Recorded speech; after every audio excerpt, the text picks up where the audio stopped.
I was just a regular teacher in my mid-30s, with auburn hair tied in a loose bun. I always dressed in comfortable jeans and a sweater, trying to manage life's daily chaos. Mark was my husband, a rugged-looking guy with a perpetual 5 o'clock shadow and a worn leather jacket. He had an easygoing vibe that everyone admired. We had a normal routine: breakfast together, brief kisses before work, and shared jokes about the world. I never thought it could change so drastically. But then I found those suspicious texts on Mark's phone. My heart thudded painfully, echoing betrayal that I never saw coming. Confronting him felt like stepping into an unfamiliar world, my voice barely steady as I asked about the texts. The tension was suffocating. Mark didn't deny it. He admitted he was meeting someone else. The ground beneath me seemed to dissolve. All the love felt hollow.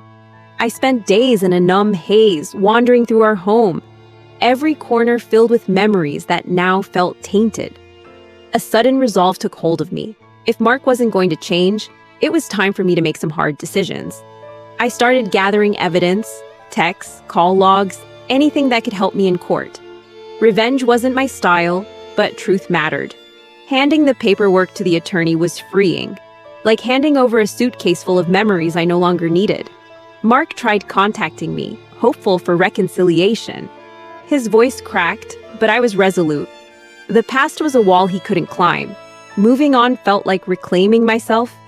I found solace in new routines, small joys like reading quietly on the porch.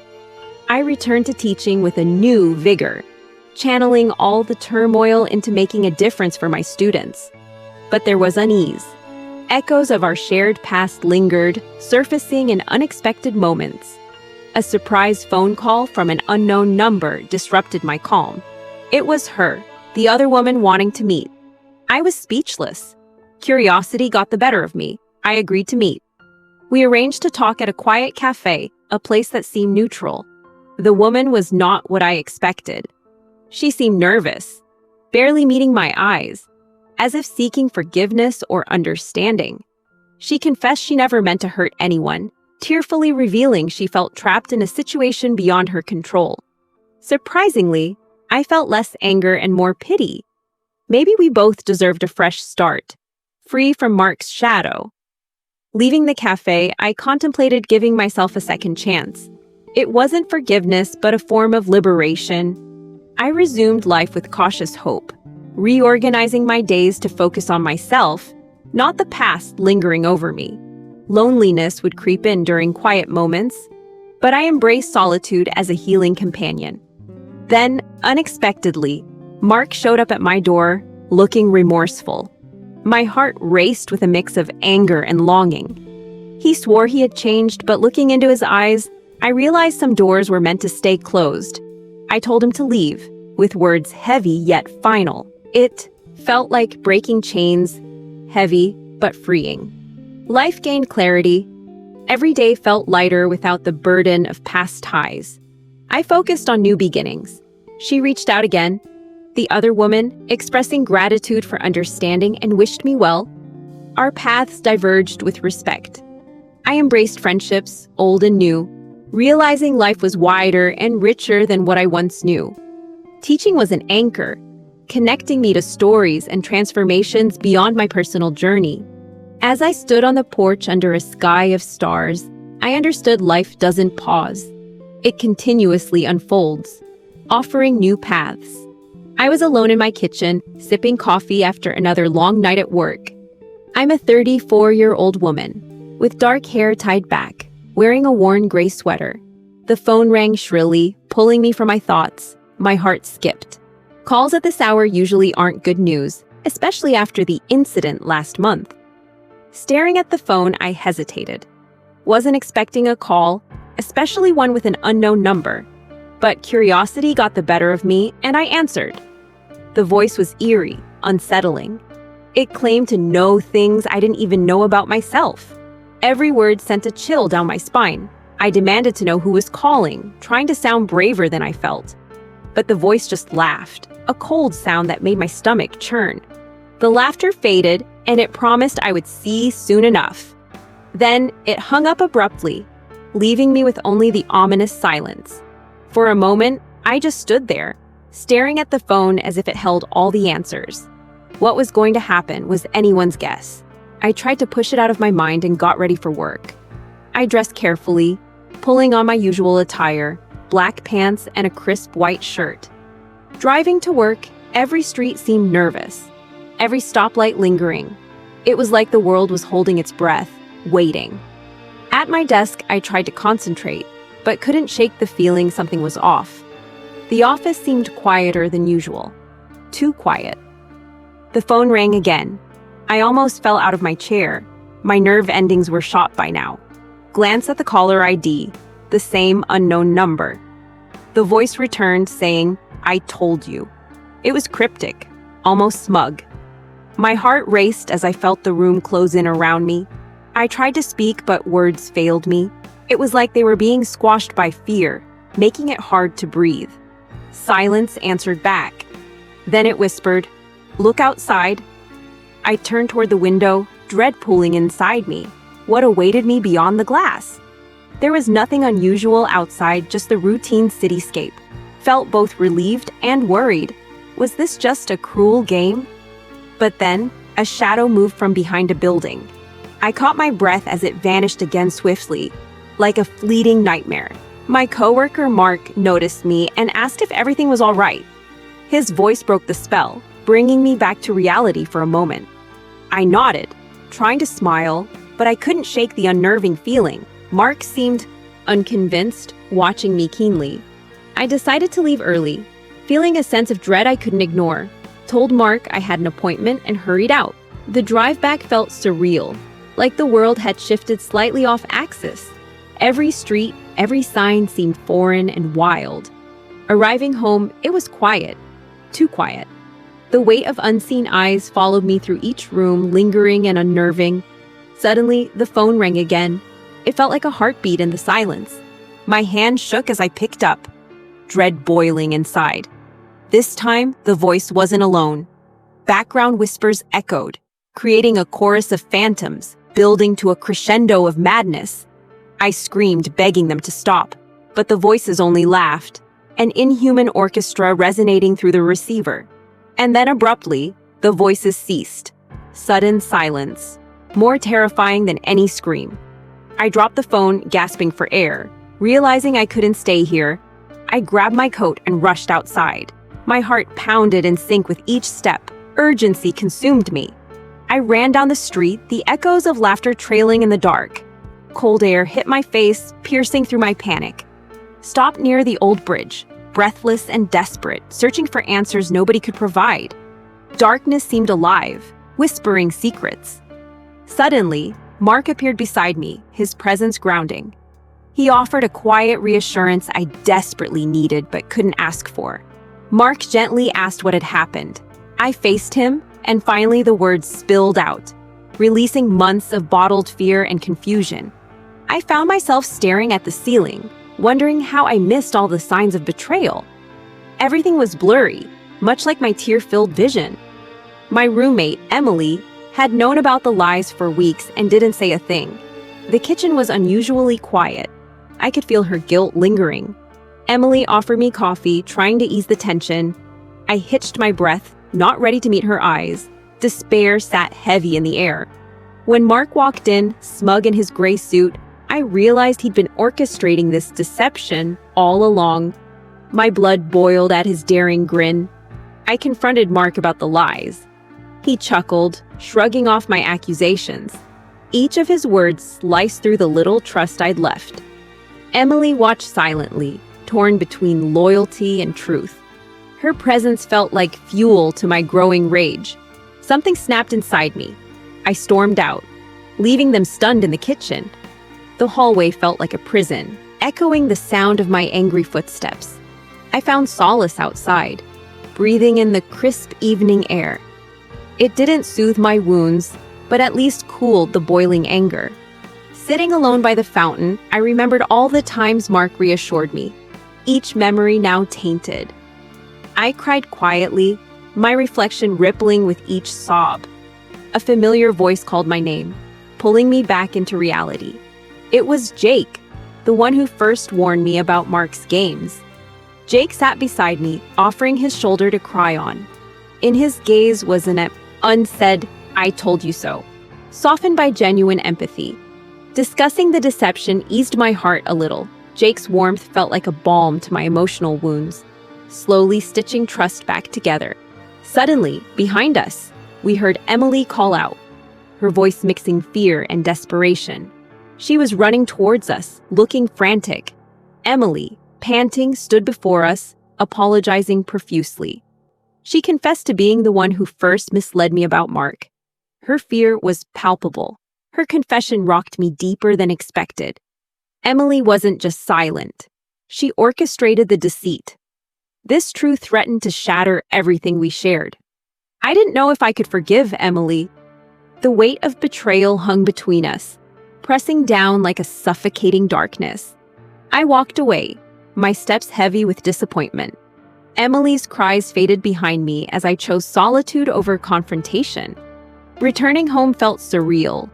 Like stepping into a battleground-turned museum, I noticed remnants of happier times now drenched in deceit. Unable to escape the memories, I retreated to my bedroom.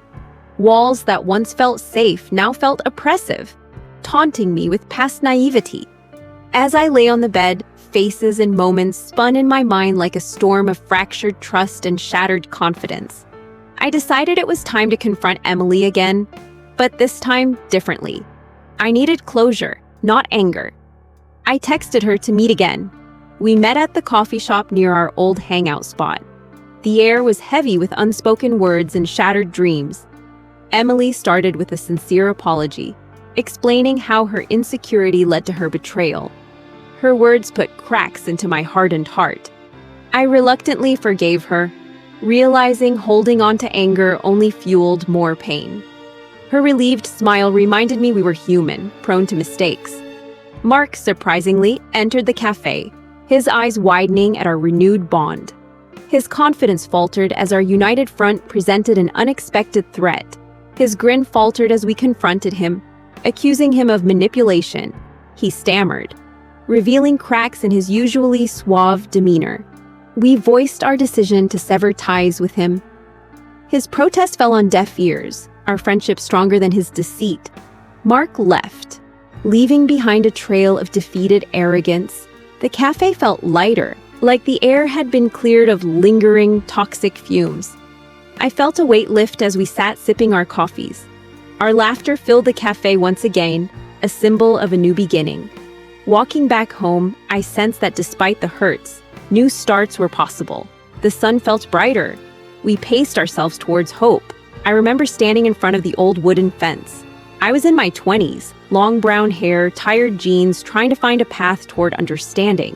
My neighbor, always a bit odd, had warned me countless times not to trespass.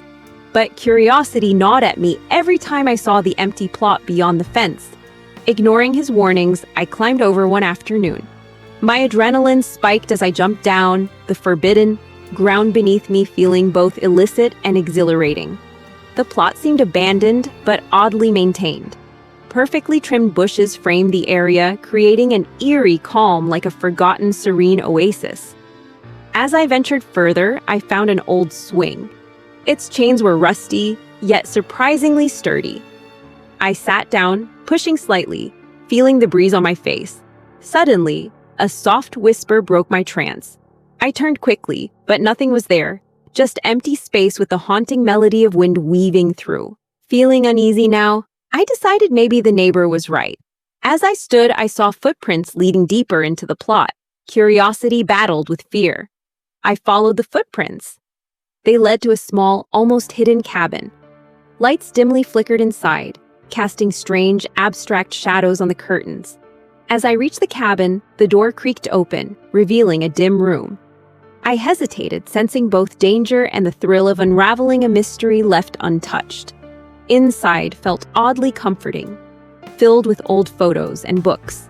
Yet beneath, an unsettling undercurrent flowed, as if secrets were begging to be unearthed. Suddenly, I heard footsteps approaching from behind. My heart raced. The cabin felt like a sanctuary turned trap, each creak amplifying my dread. The door swung open, My neighbor appeared with a knowing look that unnerved me. It felt like betrayal, confusion, and defensiveness battled in me. He didn't scold me, instead spoke gently, revealing family secrets tied to the plot. His story cascaded, changing hostility to sorrowful understanding. His words painted a tormented history, family disputes, lost loves, and hidden heartbreak. I sat there absorbing the layers of grief and resolution. He gestured towards a photograph of a woman, her smile captured in timeless sepia. She represented everything now hovering between us as truth untangled. The mood shifted profoundly as he continued, talking about choices made with love and regret. A tangible warmth enveloped the small space, binding us in shared humanity. I finally asked, "Why hide it all behind the fence?" His answer struck deep. Boundaries protect what the heart fears most. It resonated like an echoing truth. As I left, I felt lighter yet profoundly changed, like I had touched history itself. Crossing back over the fence didn't seem rebellious anymore, but respectful. For weeks after, the plot was an open canvas for memories, a place where whispers transformed into stories that could finally breathe. I cross the fence often now, sometimes just to sit and reflect. It felt like a bridge to understanding, where forbidden wasn't about transgression, but connection. One late afternoon, my neighbor joined me. We sat silently by the swing, each lost in personal reflections, words unnecessary yet deeply felt. Breaking the silence, he shared another story, this one about hope amid uncertain paths. It felt like piecing together a puzzle with cosmic connection. As the sky turned indigo, fires of old fears seemed distant. We watched stars blink into existence as if lighting paths of renewed trust. I realized then, secrets aligned with starlight, revealing life's hidden currents. The universe whispered ever so gently, urging connection over division. Eventually, we said goodnight. As I walked home, it felt like carrying pieces of newfound kinship, thriving within its rightful place. Returning alone next day, the plot welcomed me again. Sitting quietly, stories felt alive around me, palpably real, making loneliness unrecognizable. I learned that forbidden wasn't exclusion but exploration. Crossing unseen lines enriched life with layers fully imaginable now. Drawn within time's intricate tapestry, weeks became months. My visits were frequent and soothing. The neighbor and I understood each other deeply now, like mirrors reflecting hidden truths. I often reflected on boundaries, how they protected forgotten spaces, yet invited the brave to uncover deeper bonds beyond physical limits. Crossing forbidden lines gifted unexpected friendship, nurturing changeless mysteries, vastly interpreting life just behind wooden sighs, where whispers cease and stories thrive. It was a quiet Sunday morning. I sat in my small kitchen, the sun barely streaming through the grimy window. My mood was as gray as the walls. I felt a storm brewing. In an old apartment with peeling paint, I sipped coffee and thought about the betrayal. The sting of his lies still fresh. It felt like suffocating in a sea of dishonesty. Mark, my husband, casually strolled in, like nothing ever happened. He was dressed in his usual gray suit, looking confident under the flickering light of the old bulb. I confronted him. His eyes betrayed a moment of surprise before morphing into indifference. How could he act like our world wasn't crumbling? It was infuriating. His dismissive attitude stabbed deeper than any words. I felt alone in that moment, like I was screaming underwater. His arrogance was suffocating and unjustifiable. He turned away, grabbing his briefcase, ready to leave for work. The nonchalant brushing off was like a slap in the face, a storm erupting amid domestic normality. As the door closed behind him, my resolve hardened. I wouldn't let this betrayal define me. The silence in the room was thick with determination. I decided to dig deeper. Started with his emails, looking for truth amidst turmoil. Each click felt like unlocking Pandora's box. Emails revealed secrets I dreaded. Affairs, deceit, everything unraveling before my eyes. Heart pounding, tears welled up, but I refused to break. I paused, needing strength. My mind raced. A mix of horror and expectancy. My fingers trembled, but I typed the search keywords that could confirm my fears. Unexpectedly, his bank transactions appeared on the laptop. Money siphoned away in strange ways. More deception. It was a hit, one that hurt deep and shifted reality. I felt an icy anger creep in. How could he disrespect us like this? I was a volcano ready to explode, needed to think about my next move. I called my best friend, Karen, the one who knows it all. Her words were balm, but also fuel. She was ready to help with whatever's next. Karen suggested a spy app. We knew it would be risky, but the truth demanded it. We needed proof, regardless of the consequences. Installing the app felt like reclaiming power. I knew what was at stake, but a surge of control washed over me. Revenge tasted surprisingly motivating. The spy app revealed his conversations. Seeing flirty texts felt like knives in my back, confirming my worst fears. I was on fire but cold inside. I decided enough was enough. My emotions shifted. I wasn't going to be a victim anymore. Action was the only way out of this quagmire. I planned my confrontation. He was going down, completely unaware of the storm brewing in his own home. My strategy was detailed, unyielding. Confrontation day arrived. Nervous yet fiercely calm, I waited by the door for his return. There was strength in my vulnerability, for once prepared. Mark walked in, unsuspecting. I felt my heart race but steadied myself. Time to show my cards and let him realize the full extent of his actions. I laid down the evidence, calmly. His face dropped. It was like watching a mask fall away. The shock was tangible, almost satisfying after all the upheaval. He stammered, trying to deny, to regain control. Words were futile against cold, hard facts. I felt strangely liberated, finally confronting my truth. Karen joined me, confronting him with me, strengthening our stance. He looked cornered, realizing his games were up. The power of solidarity felt monumental. The reality of separation started sinking in. I felt emptier but lighter. There was sadness in leaving but hope in starting anew. Farewell was bittersweet. He pleaded for a second chance amidst tears and remorse. It was hollow, too late. I felt pity, but not love. My heart wouldn't be swayed again. As he left, carrying guilt like luggage, I felt liberated. He walked away, face lined with a mix of regret and resignation. Our time had ended. Karen and I sat together, quietly celebrating strength and closure we'd built. I felt grateful for loyalty amidst chaos. Friendship was my solace. With Karen's support, I planned my future. It felt like a blank slate, an exciting change. Hope reflected in the dawning light. New chapters starting. I moved out, embracing change. Uncertain, yet ready. Hope outweighed fear, each step feeling empowering. The old apartment was a symbol of past left behind. Standing in a new place, I felt release. Life was full of possibilities.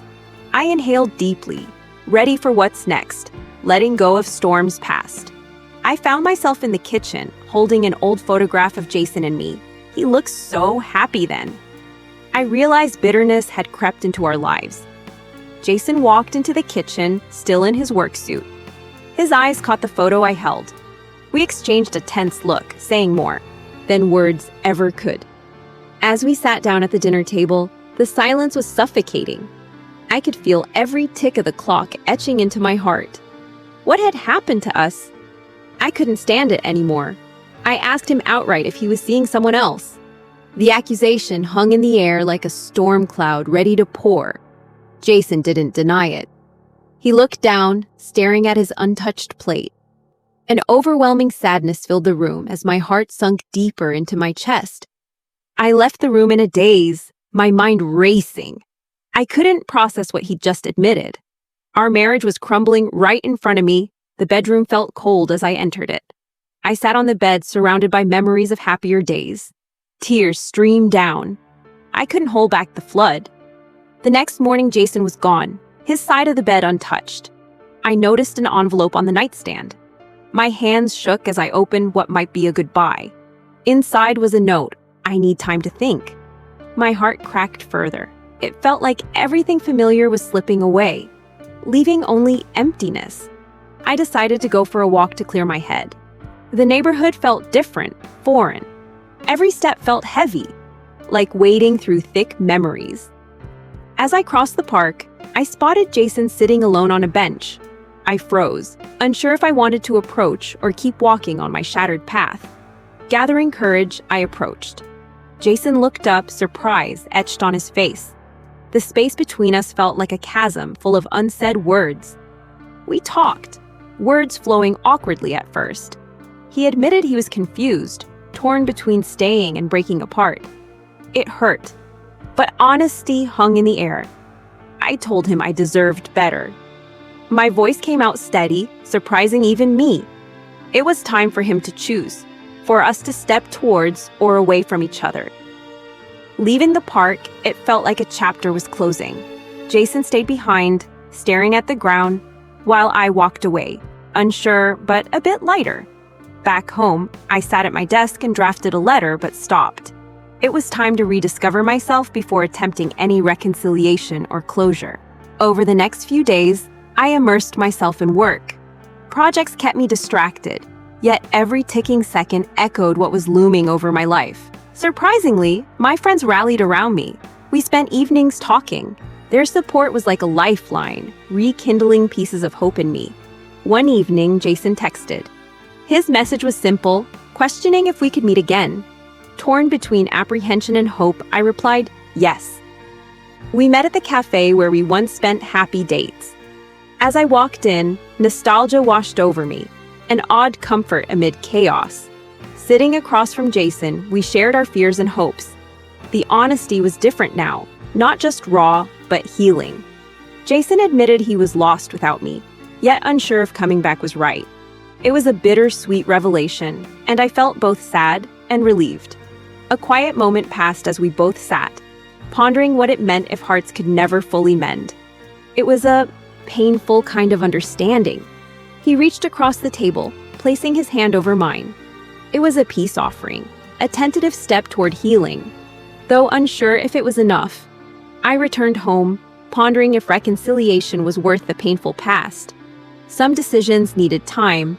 I needed space to breathe without pressure. As the days passed, I found solace in small things, reading, cooking. Each act was a step toward self-renewal, independent of past heartbreaks. One morning, I noticed an email from a new project lead celebrating the work I'd done. It wasn't only a career shift, but a glimmer of personal progress. Jason and I finally spoke again, this time on the phone. The distance helped, yet his voice still stirred the echoes of old emotions. We agreed to remain friends, accepting that love might not fit us anymore. Tears mixed with laughter as we reminisced, not clinging but cherishing shared history. Reflecting on the journey, I've learned to embrace change and uncertainty. It's about finding peace with letting go and discovering strength within. I sat there, in our cluttered living room, staring at the bills. They piled up like a fortress around me. I couldn't believe how quickly things had spiraled out of control. My husband, Dan, walked in, still in his work clothes, a navy blazer and gray slacks. He didn't even look at me as he poured himself a drink, a ritual he'd developed lately. I asked him about the missing money. He dodged my gaze, mumbling excuses. My heart sank. His lies felt suffocating. I was trapped in this broken home, clinging to straws of hope. Later, I overheard Dan whispering on the phone in the kitchen. He tried to keep hushed tones, but the betraying words slipped out, crashing my fragile hope against bitter reality. Alone in bed, I tried to comprehend it all. The weight of betrayal hardened in my chest, replacing what once was love. I couldn't sleep, my mind an incessant whirlpool of doubt. I needed answers.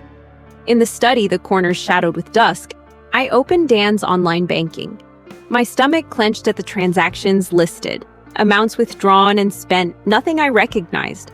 Confronting Dan seemed pointless, yet unavoidable. He walked in, tired eyes meeting mine. "What's going on?" I asked, voice trembling with a mix of rage and wounded trust. He spun tales about bad investments, blaming everything but himself. I listened, heart hardening with each lie. Truth was an invisible enemy in our conversation, deflecting arrows. I couldn't take his dishonesty anymore. As he spoke, something cracked inside me. I interrupted, demanding truth, desperation leaking through my tough exterior. A heavy silence filled the room. Dan stopped, shame etched into each line of his face. For the first time, he looked defeated. Not by me, but by his own deceit. I took a deep breath, asking Dan for the truth. No more lies. His confession leaked out reluctantly, piece by painful piece. I felt something deeply, fragile, unravel inside. Dan admitted to gambling, debts mounting faster than we'd realized. His words tumbled out, each crushing the fragile trust I held. There was a bitter irony in hearing it all. The revelation left me suspended, caught between anger and pity. I could see the struggle etched on Dan's face, fighting an unseen battle. The storm inside me battered my resolve. Despite the hurt, I wanted to help him. But could I trust him again? The humiliation of failure weighed visibly on his face as he pleaded for my understanding. I needed space to think, so I strode out into the garden. The cool air shocked my tense muscles into relaxation. I needed clarity, a path through the wreckage Dan had created. As I paced the rows of our tiny garden, I felt oddly grounded. There was solace here, away from the turmoil inside. Nature rarely lies, unlike the betrayal I felt at home. I knew I had to confront the financial wreckage. Alone in our cluttered office, I scribbled figures, budgets, and plans, trying to mend what Dan had shattered. Dan approached cautiously, remorse in his gestures.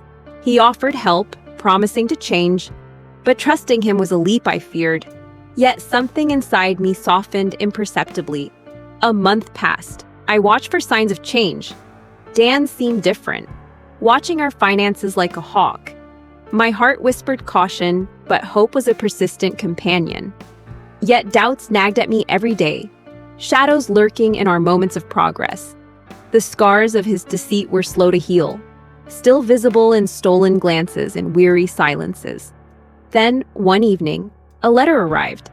Its contents twisted my belief once more. Dan had hidden another debt, small but deceitful nonetheless. My fragile trust shattered again. I couldn't keep playing this painful game. Confronting Dan felt both natural and unbearable, like an endless cycle. His pleading eyes begged for another chance. For a moment, I felt the loss of hope visceral, like a broken string inside snapping, leaving me hollow. I needed to find strength to make the hardest decision. I packed a bag silently, each item a reminder of the harsh reality Dan had woven. The decision hit me slowly, heavy like a cloud. I was letting go, freeing myself. Leaving felt surreal. The walls wore shadows of memories. Dan watched, silently pleading, as I walked past him. An ending reflected in his mournful posture. I sat in my car for a moment, absorbing the quiet night. The gravity of leaving weighed heavily as I clutched the steering wheel, ready to drive into unknown peace. As I drove away, the city lights blurred, my tears clouding the view. Memories flooded back, but I knew I'd find strength. Choosing truth over shadow was my liberation. I pulled over in a quiet park, calming my racing thoughts. Breathing in the cool air, I felt something new. A faint spark of hope flickering in the shadows of doubt. Sitting on a bench, memories echoed softly in my mind. I realized how each shadow had taught me resilience. I was finally free to start anew, embracing my own truth.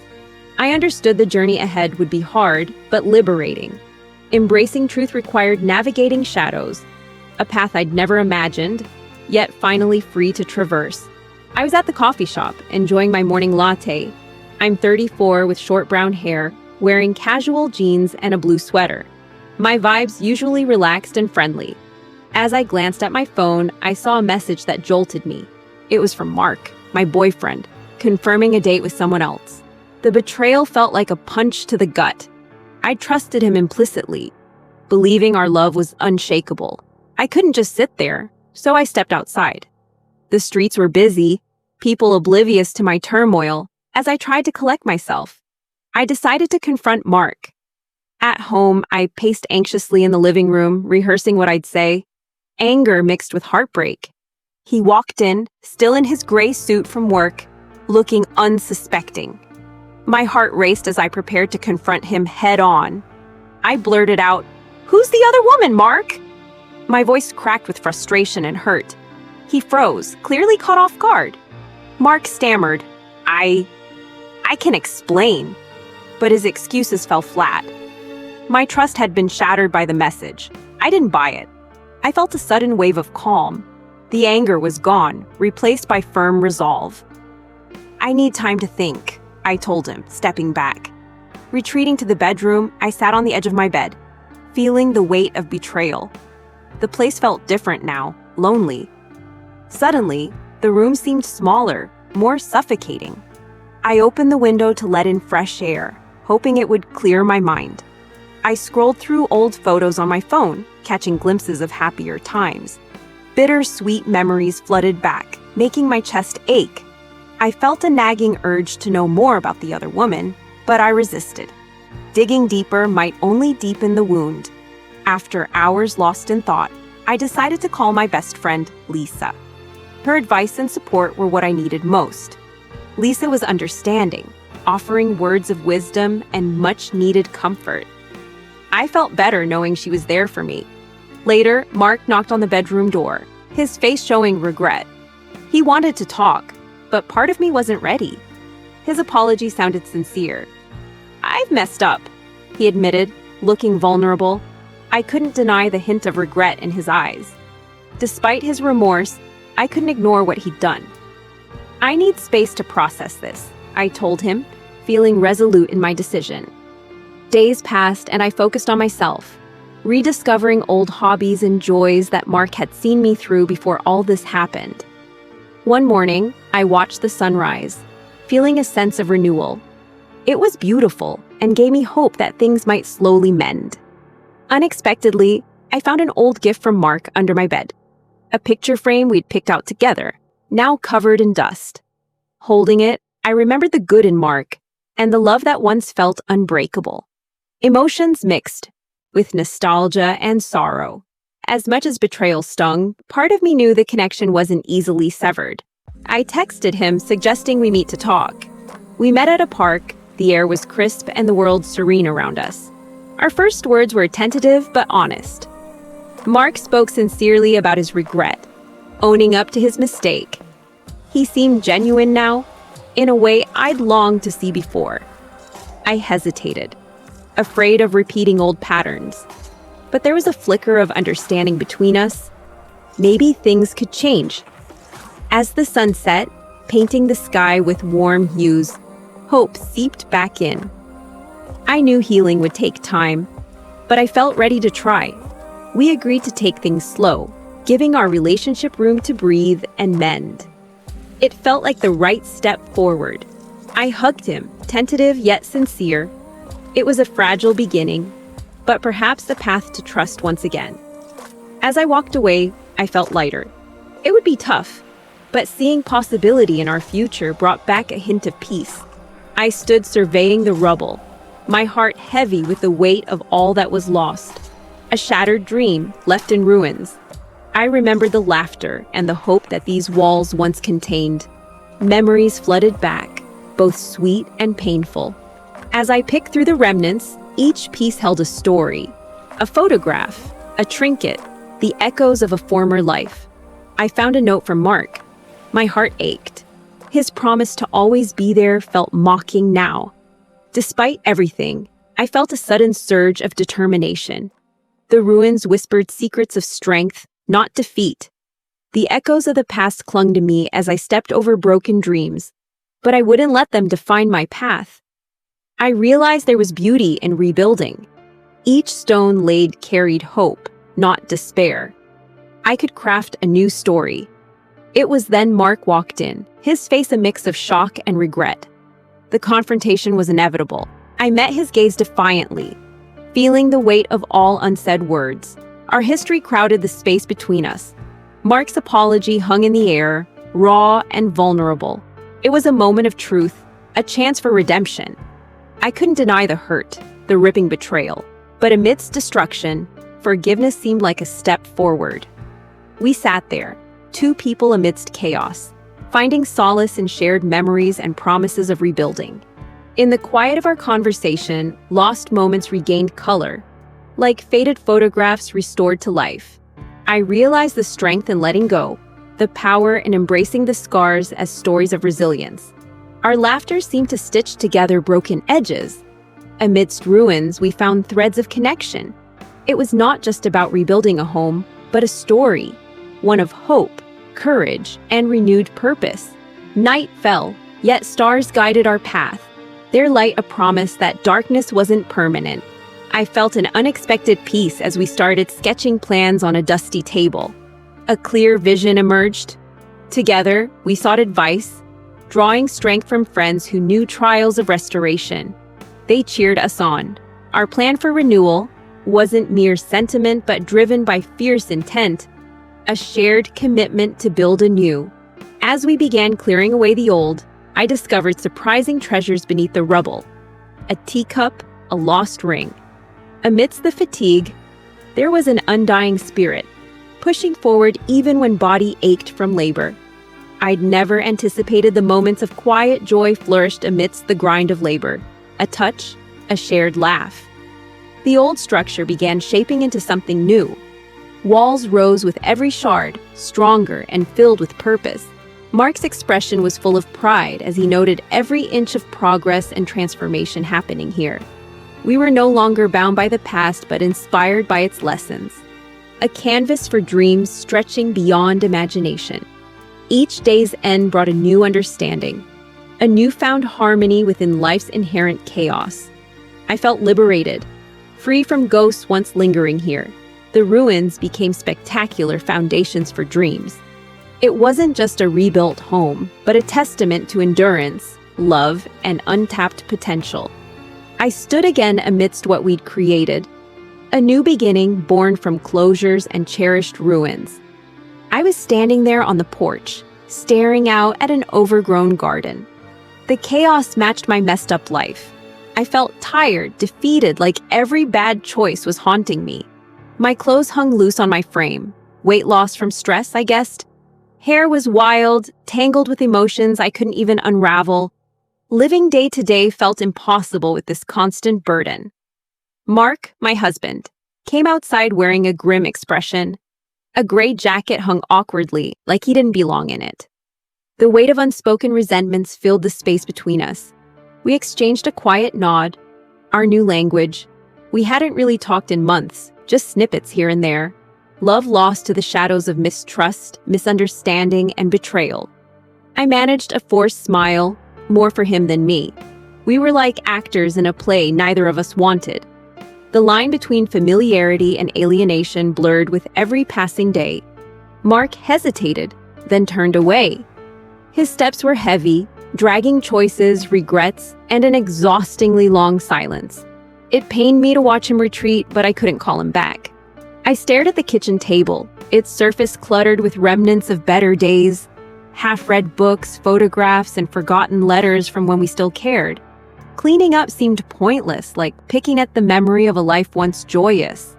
I held a photo of us laughing, wondering when paths diverged, why shadows engulfed those smiles.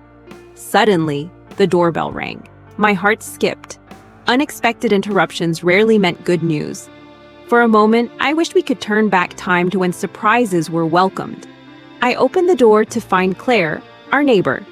Her eyes bright but sad. Something in her gaze unnerved me, as if she carried secrets or had seen truths too harsh to share. Claire said she found something while walking her dog, an envelope addressed to me. She hesitated, searching my face for reactions, her voice tinged with sympathy and curiosity. Inside was a letter from an old friend, revealing truths about Mark I wasn't prepared for. Each word was a punch, unraveling secrets I was naive to. Betrayal stung, familiar yet sharply new. Shaken, I glanced at the photo again. Us laughing in ignorance. I couldn't believe Mark's entanglement in deceit stretched so far. Anger surged, replacing any trace of old affection. With escalating frustration, I mumbled questions to myself. How? Why? Where did we drive off track? Mark and I were supposed to be a team, not players against each other. A memory surfaced of when we last felt like partners. Mark was confident, speaking of plans, dreams, our united future. Somewhere along, those words fell silent under lies. I knew I had to confront Mark. Ignoring would mean living in shadows forever, but I feared confrontation might just crumble what little was left standing between us. I found him sitting on the porch, staring into the garden, a place neither of us had tended. I appraised his profile, searching for any flicker of guilt or remorse. "We need to talk," I said, my voice wavering. He glanced up, eyes clouded, mask of feigned ignorance slipping slightly. Silence filled the tense air. Words seemed trapped. Mark shifted uneasily, the silence between us screaming louder than words. His gaze was searching, unsure of where vulnerability lay, or if there was enough left to salvage. "I know," I continued, watching his face pale. Sometimes half-truth was harsher than full revelation, etching betrayal more deeply into our already fractured lives. The moment hung still before he whispered. I tried to keep it away. His regret simmered, barely perceptible under years of practiced evasions and hardened defenses. A wave of realization coursed through me. Mark wasn't who he pretended to be. It crashed down, drowning past illusions in harsh clarity. My heart cracked open, releasing long-held resentment. "You had choices," I asserted, my anger pushing past devastation. Tears welled unexpectedly, blurring clear lines between hurt and fury. "You risked us. Everything for lies." Mark reacted, guilt sinking into him. He looked exposed, peeling layers of deceit revealing fragility underneath. It was a mirror to what was once shared, now shattered, almost irreparable. "Can we fix it?" he asked, voice thick with regret. A plea for normalcy in a sea of chaos. But my mind echoed with every broken promise. For the first time, I didn't immediately say no. Beneath anger and heartbreak, desire for renewal flickered. Possibility of rebuilding, however fragile, whispered beneath the doubt. I left him there, needing space to think. I moved slowly through the house, an echo chamber of choices. Mark's uncertain future lingered at every corner. At my bedroom window, I stared at the broken path beyond our garden, tracing imagined future routes. Could we learn from past missteps? Was rebuilding worth the risk? At dinner, Mark sat opposite, silent yet receiver of tentative new hopes. The meal was symbolic, a shared connection straining under fragile trust, but full of potential. I spoke softly, "Let's try." An olive branch offered through the tangled mess we'd created, unsure but hopeful. Life asked nothing but bravery to begin anew.